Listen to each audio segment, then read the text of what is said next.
We've talked a lot about cyber liability insurance for businesses, but what about consumers? If you're a household or an individual with different types of coverages, maybe you have a homeowner's policy, an auto policy, an umbrella policy, should you consider a personal cyber liability policy? And this article talks about how that product works. You may find that your existing coverage on your homeowner's policy or even umbrella may have exclusions that don't cover you for different cyber events. And in this article, it predicts, this is an insurance expert, that the cyber insurance market for individuals is poised for explosive growth because people are going to realize that you're at risk with today's technology lifestyle. Data breaches, extortion events, and personal risks are even higher because of the pandemic. You're talking about remote working, personal devices and home networks being used in ways that even 2-3 years ago was different.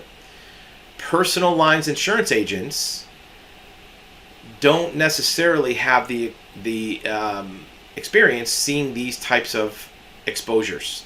They're used to covering you if you have damage to your house, if you crash your car, God forbid, or if you have other personal lines, property and casualty lines coverages.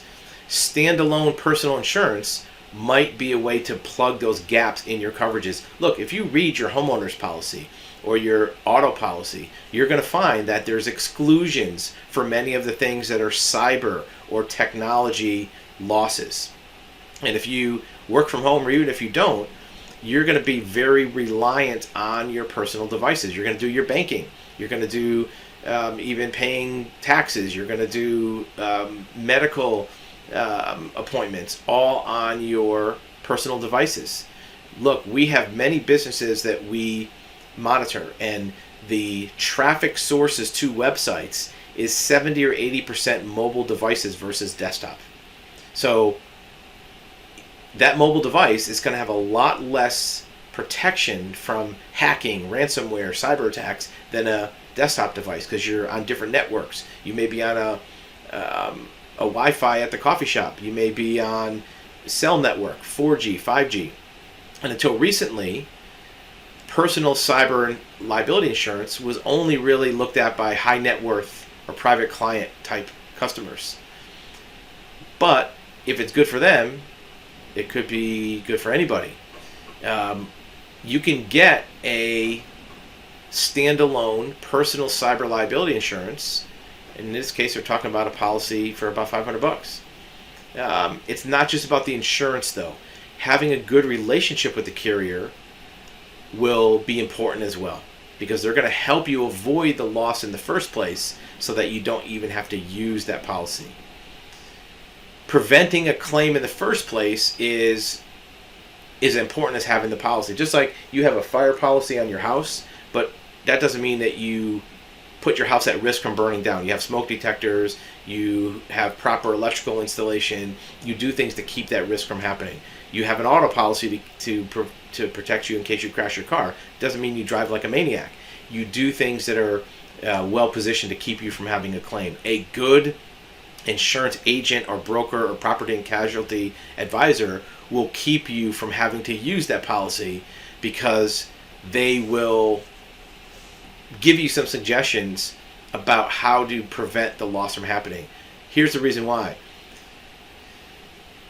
The way to prevent a property loss from fire, from flood, from damage, has been known for 40, 50, 60 years. People know these losses in the insurance industry, and that's been passed down to clients. Cyber incidents are a relatively new thing, so you don't want to wait for that to happen before you try to buy a policy, because you're not going to be able to buy one after it happened. But a good agent will be able to give you the experience, like learn from somebody else's mistakes of how other people have had losses, so you can protect from having losses in the first place. And this is a great article written by a woman from a provider of this type of coverage, Cyber and Professional Lines Group. So whether or not you're working with an independent agent or you're working with your existing property and casualty agent, or you look at our website for availability of coverage, considering personal cyber insurance coverage for your household is a more popular consideration, and it can be of great value because most risks that you may be facing today that you can't even see are from the cyber side, probably not as much from the historical, traditional, legacy property loss side.